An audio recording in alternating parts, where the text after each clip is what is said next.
Das füttert jetzt wieder das Narrativ, das immer die Linken gegen die Rechten aufschreitet. Eigentlich. Dieser Charakter bist immer du.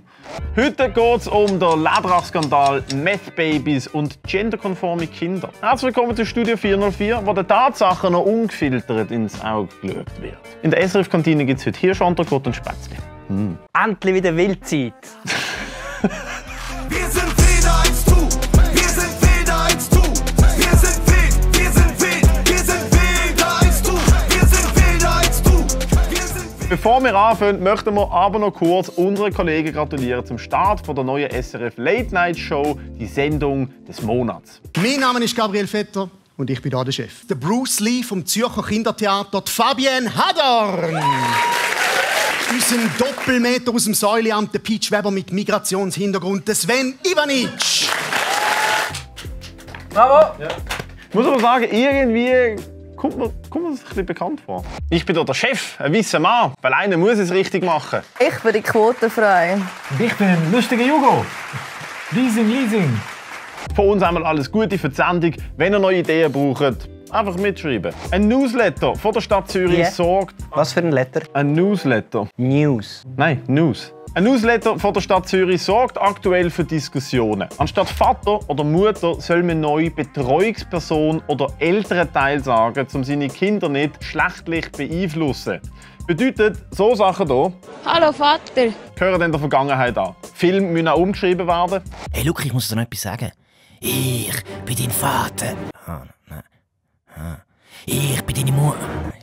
Ich bin deine Eltern betreue.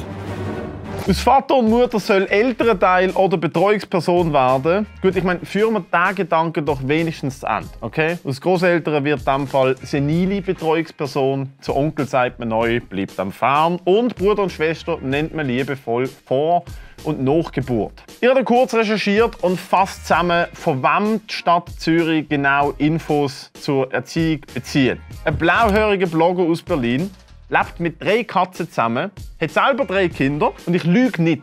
Die Namen der Kinder sind Gnom, Kobold und Troll. Das Bildungsdepartement Zürich wird dementsprechend ab Januar 2024 geleitet von Frodo Beutlin. Jetzt, ich meine, das ist ja, kann man diskutieren, was man davon haltet. Ich finde, wir haben ja ein Kind hier, David. Er hat jetzt extra einen Schnauz wachsen lassen. Du bist ja noch nicht kleiner. Ja. Wenn du zur Nacht aufwachst und Angst hast, was rufst?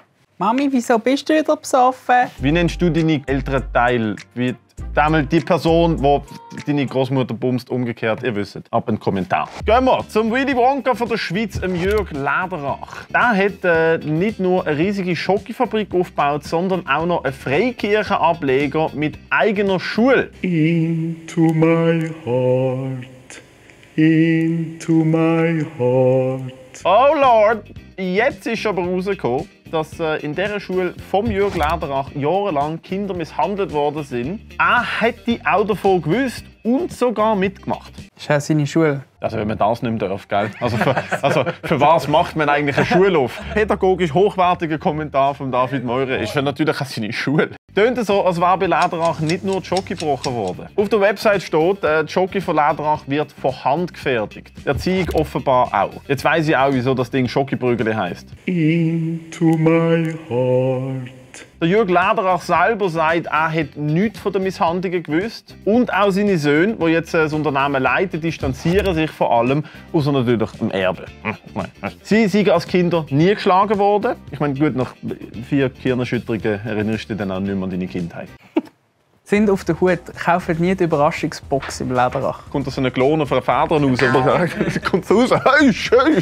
Wieso hast du die gekauft? Oder bekommen? Nein, wegen dem Box. Ah, das war ein Witz. Ja, ich habe es nicht gecheckt. Vor ein paar Jahren ist der Jürg Lederach schon in Kritik gekommen, weil er sich am Marsches Leben gegen Abtreibung engagiert hat. Ich meine, es ist eine richtig sympathische Familie und auch eine tolle Firma. Du musst ja zuerst einmal arbeiten, die Leben lang Schoki verkaufen und trotzdem ein Wichser sein. Into my heart. So, schwere Kost, gib mir bitte ein bisschen Recap zum Durchschnaufen. Du verbrannte Zeine, willkommen zum Recap. Die Scheissunterführung ins Tessin ist jetzt aufgeräumt. Geil, können sie endlich wieder Tortelloni und Bruschetta durchkarren, da freut sich der Rudi. In der Kiste läuft wieder der Bachelor, der Febe, die alte Hafenhure, sucht die grosse Liebe im Fernsehen. Bro, kennst du Tinder oder Bumble oder Grindr? Die Liebe schon gefunden hat der Mr. Corona, der Daniel Koch hat eine Ukrainerin geheiratet und denen bleibt jetzt wirklich nichts erspart. Und bei Google läuft es auch nicht mehr so. In Zürich sind 50 Googler entlassen worden, heisst für sie kein Lohn mehr, kein Essen, kein Gym, keine Freunde und die Wäsche müssen sie jetzt auch wieder eine Mami bringen. Oder Nerds. Ein paar hungrige Schafe sind in eine Cannabisplantage eingebrochen und haben 100 Kilogramm Gras gefressen, was ziemlich dumm ist, weil jetzt haben sie noch mehr Hunger. Und eine englische TikTokerin ist einmal die Bahnhofstrasse abgelaufen und hat jetzt das Gefühl, in der Schweiz sind alle reich. The bus driver was literally in Burberry sunglasses. Mädchen, hast du schon mal unsere Slums gesehen? Oder fucking Olten? Wir sind höchstens reich an schlechter Laune.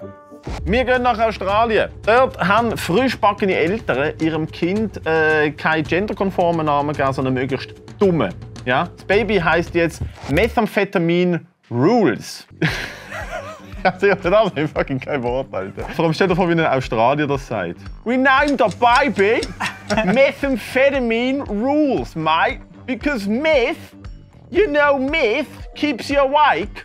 Wieso Methamphetamine Rules? Das ist actually Crack schon vergessen. Den findest du gut, ja? Ja, finde ich gut. Okay. Ha, ha, ha, ha, ha. Witzpolizei! So, Deli, jetzt ist genug mit den schlechten Jokes. Wir haben die Schnauze voll. Übertretungsanzeige, Gutenwert 404, alle eingesperrt. Habe ich aber auch gerade ein bisschen Ja, Angst. aber das Polizeilicht hat mir schon noch gefallen. Ich verstand, was ist jetzt? Ist das so wirklich Witze-Polizei? Ich habe nicht gewusst, dass es die menschliche Version vom Polizeichef von den Simpsons gibt. Aber wir sind immer noch bei Methamphetamine Rules. Ich frage mich, wieso dieser Name? Es gibt doch einfache Arten, dem Kind zu zeigen, dass es Hass ist. Ernähr's vegan oder schick's in die Schule vom Lederach. Ja? Oh, lustig. Das Kind macht seinem Namen bis jetzt alle Ehre. Es hat keine Zähne, es sieht mit 3 Wochen aus wie 35 und Dry Hump permanenter Teddybär. Beim Büro, das für die Namensregistrierung zuständig ist, sieht der Name einfach durchgerutscht. Ich meine, das kann ja mal passieren. Das kennen wir. Silvana, Sarafina, Estefania Kelenta. Namen sind echt crazy zurzeit. Crazy. Ich meine, Philipp, sein Sohn heißt Malibu. Fucking. Das sind Fake News. Außerdem kann er sein Geschlecht selber bestimmen. Philipp, seine Nachwuchsperson. Nicht lustig. Wenn du wieder ein Kind bekommst, was ist der nächste Name? Matteo. Moiri? Langweilig. In dem Fall. Hey, ihr habt es gehört. Tschüss, ciao, abonniert den Kanal und gebt ein Like. Ha, ha, ha, ha. Alle festgenommen. Ab in die Witzkiste mit euch. Sorry.